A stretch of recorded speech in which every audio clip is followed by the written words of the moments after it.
അമേരിക്കയെ ഞെട്ടിച്ച തന്ത്രപരമായ മുന്നേറ്റം അന്താരാഷ്ട്ര രാഷ്ട്രീയത്തിൽ അപ്രതീക്ഷിതവും എന്നാൽ അതിനിർണായകവുമായ ഒരു വഴിത്തിരിവാണ് അഫ്ഗാനിസ്ഥാനിലെ റഷ്യയുടെ നയതന്ത്ര നീക്കങ്ങൾ. അമേരിക്കൻ സൈന്യം അഫ്ഗാനിസ്ഥാനിൽ നിന്നും പിന്മാറിയതിനു ശേഷം താലിബാൻ അധികാരം പിടിച്ചെടുത്തപ്പോൾ ലോകരാജ്യങ്ങൾ താലിബാനെ ഒറ്റപ്പെടുത്തുമെന്നും ബഹിഷ്കരിക്കുമെന്നുമായിരുന്നു അമേരിക്കയുടെയും സഖ്യകക്ഷികളുടെയും പൊതുവായ ധാരണ.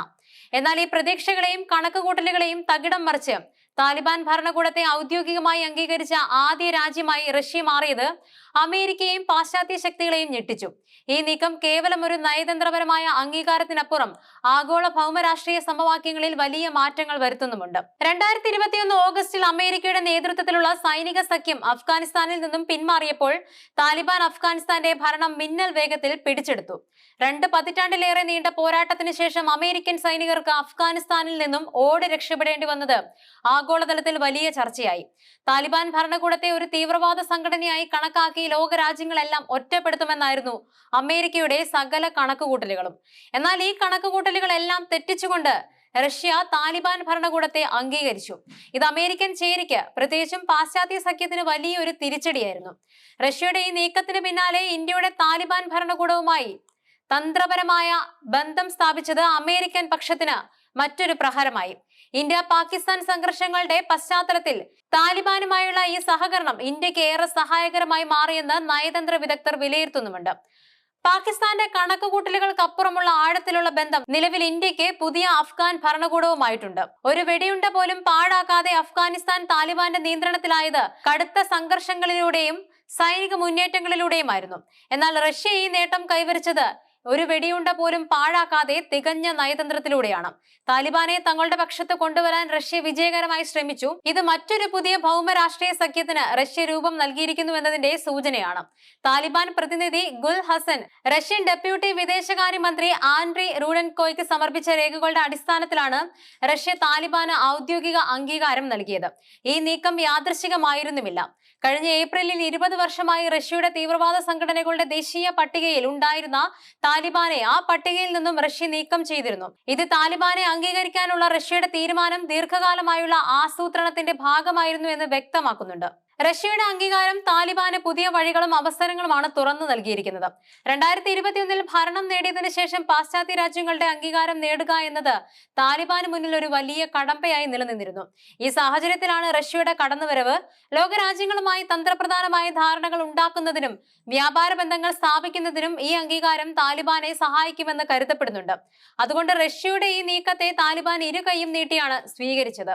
അഫ്ഗാനിസ്ഥാനിൽ റഷ്യ സ്വീകരിക്കുന്ന ആദ്യ നയതന്ത്ര നീക്കം അല്ല ഇത്. 2021 അമേരിക്കയ്ക്ക് അധികാരം നഷ്ടപ്പെട്ട് തിരിഞ്ഞോടേണ്ടി വന്ന സാഹചര്യത്തിൽ പാശ്ചാത്യ രാജ്യങ്ങളെല്ലാം അവരുടെ എംബസികൾ പിൻവലിച്ചപ്പോൾ റഷ്യ തങ്ങളുടെ എംബസി അവിടെ തുടർന്നു.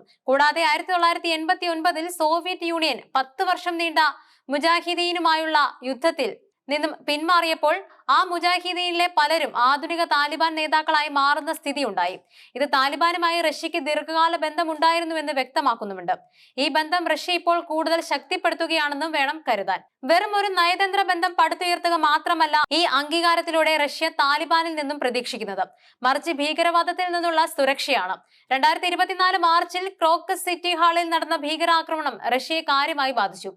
ഔദ്യോഗിക റിപ്പോർട്ടുകൾ പ്രകാരം ആ ആക്രമണത്തിന് പിന്നിൽ ഖൊറാസൻ വിലായത്ത് എന്ന ISIS ബന്ധമുള്ള സംഘടനയായിരുന്നു. താലിബാനുമായുള്ള ബന്ധം ചിലർക്ക് അരുചി ഉണ്ടാക്കുമെങ്കിലും റഷ്യയെ സംബന്ധിച്ചിടത്തോളം ഇതൊരു നയതന്ത്രപരമായ ആവശ്യകതയാണ്. ISIS പോലുള്ള ഭീകര സംഘടനകളെ മുന്നിൽ നിന്ന് ചെറുക്കാനുള്ള ഒരു ശക്തിയാണ് റഷ്യ താലിബാനിൽ നിന്നും ആഗ്രഹിക്കുന്നത്.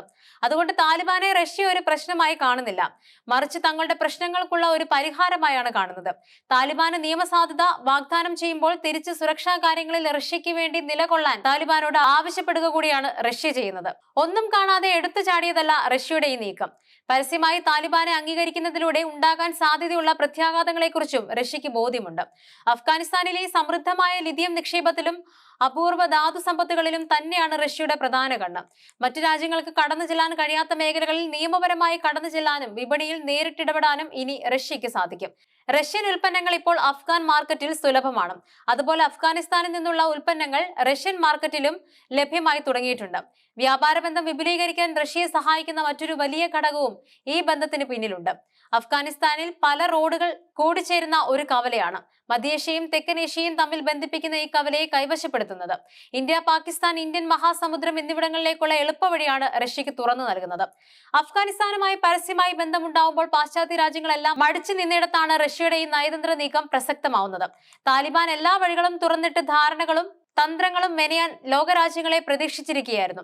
എന്നാൽ താലിബാനെ ഒരു തരത്തിലും അംഗീകരിക്കില്ലെന്ന മനസ്സുമായി അമേരിക്കയും മറ്റ് പാശ്ചാത്യ ശക്തികളും നിലകൊണ്ടപ്പോൾ റഷ്യ സധൈര്യം മുന്നോട്ട് വന്നു. ഈ നീക്കം റഷ്യക്ക് കൈനിറയെ നേട്ടങ്ങൾ ഉണ്ടാക്കുമെന്നുള്ള കാര്യത്തിൽ സംശയമില്ല. അമേരിക്കയും യൂറോപ്യൻ യൂണിയനും വിലക്കുകളുമായി വന്നാലും അത് റഷ്യയെ ബാധിക്കുമെന്ന് കരുതുന്നില്ല. പകരം ആദ്യമായി താലിബാനെ അംഗീകരിക്കാൻ മനസ്സ് കാണിച്ചു എന്നുള്ള നേട്ടം റഷ്യക്ക് മാത്രം അവകാശപ്പെട്ടതായിരിക്കുകയും ചെയ്യും. 1997 സമാനമായ റഷ്യൻ നീക്കം ലോകരാജ്യങ്ങൾ കണ്ടറിഞ്ഞതാണ്. താജിക്കിസ്ഥാനുമായി നടന്ന അന്നത്തെ ആഭ്യന്തര യുദ്ധം അവസാനിപ്പിക്കാൻ മധ്യസ്ഥത വഹിച്ചതും റഷ്യയായിരുന്നു. താലിബാനും താജിക് അധികാരികളും തമ്മിലുള്ള സംഘർഷം ഇപ്പോഴും വലിയ മാറ്റമില്ലാതെ തുടരുകയാണ്. എന്നാൽ ഇരു കക്ഷികൾക്കും ഒരുപോലെ സ്വീകാര്യനായ റഷ്യക്ക് മധ്യസ്ഥത വഹിക്കാൻ ഇവർക്കിടയിൽ സവിശേഷമായ സ്ഥാനമുണ്ട്. അതിർത്തി തർക്കങ്ങളും രാഷ്ട്രീയ അവിശ്വാസവും നിലനിൽക്കുന്ന പാശ്ചാത്യ ശക്തികൾ ദൂരെ നിന്ന് വീക്ഷിക്കുമ്പോൾ റഷ്യ അഫ്ഗാനിസ്ഥാനെ ഒരു ആഗോള പ്രശ്നത്തിൽ നിന്നും ഒരു പ്രാദേശിക പ്രക്രിയയാക്കി മാറ്റുകയാണ്. ഇത് റഷ്യയുടെ ഭൗമരാഷ്ട്രീയ തന്ത്രജ്ഞതയുടെയും ദീർഘവീക്ഷണത്തിന്റെയും തെളിവാണ്. റഷ്യയുടെ ഈ നയതന്ത്രപരമായ നീക്കം ആഗോള രാഷ്ട്രീയത്തിൽ പുതിയൊരു അധ്യായം കുറിച്ചിരിക്കുകയാണ്. അഫ്ഗാനിസ്ഥാനുമായുള്ള ബന്ധം ശക്തിപ്പെടുത്തുന്നതിലൂടെ റഷ്യ തങ്ങളുടെ സ്വാധീനം മധ്യേഷ്യയിലും തെക്കൻ ഏഷ്യയിലും വിപുലീകരിക്കാനും അമേരിക്കയുടെ പാശ്ചാത്യ രാജ്യങ്ങളുടെയും ആധിപത്യത്തിന് വെല്ലുവിളി ഉയർത്താനും ലക്ഷ്യമിടുന്നുണ്ട്. ഈ നീക്കം എങ്ങനെ മുന്നോട്ട് പോകുമെന്നും ഇത് ആഗോള ശക്തി സന്തുലിതാവസ്ഥയെ എങ്ങനെ ബാധിക്കുമെന്നും കണ്ടറിയേണ്ടിയിരിക്കുന്നു.